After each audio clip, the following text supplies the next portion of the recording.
Hi there, so it's another video I'm making about one of these broadback mandolins. So this is a Ceccherini mandolin.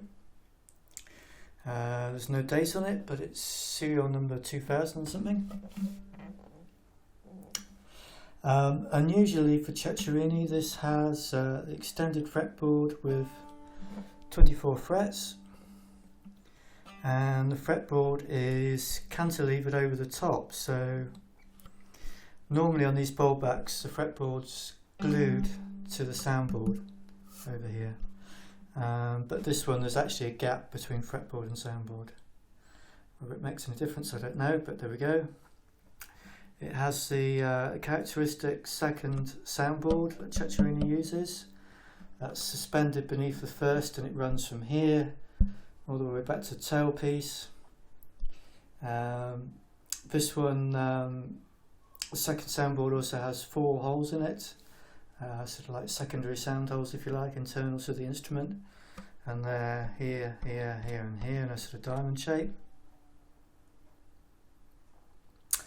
This also has one of the fanciest bridges I've seen on a Ceccherini. It's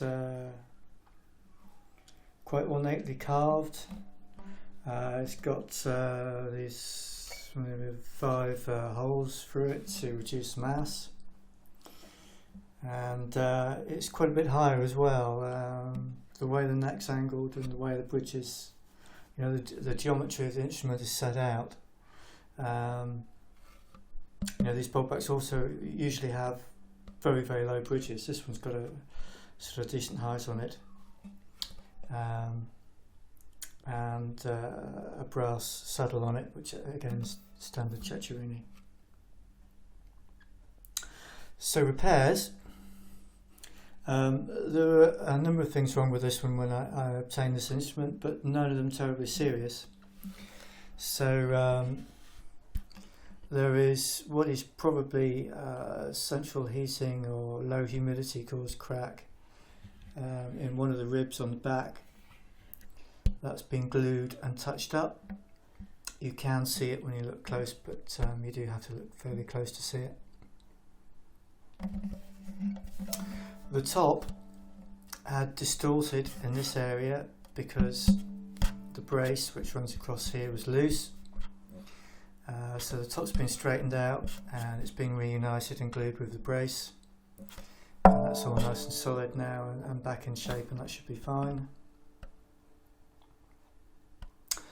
Fretboard was fairly uneven, as they often are with these. So it has been re-levelled and refretted using the original bar fret wire.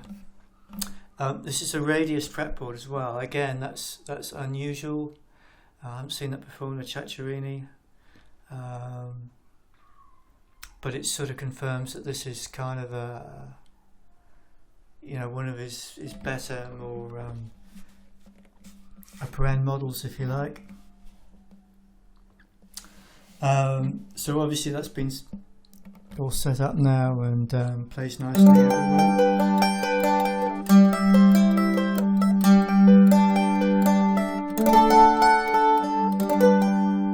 So you can obviously play in all positions.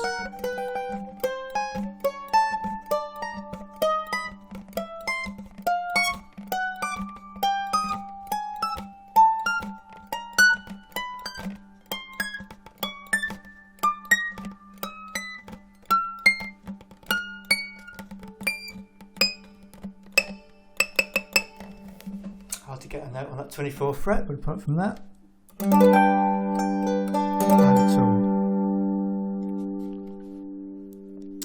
and it's got that characteristic bowl back sort of ring and sustain, and it's really quite a nice sounding instrument, I think. So anyway, oh, what else? Yeah, the tuners work very well as well. They're the enclosed type with engraving on the back, and they do generally work a lot better than the open ones after this period of time. You know, I mean, they're 100 years old after all, and yeah, those are working fine. Strung up with Martin lightweight strings, and everything's set up properly, and yeah, there we go. One Ceccherini mandolin. Cheers now.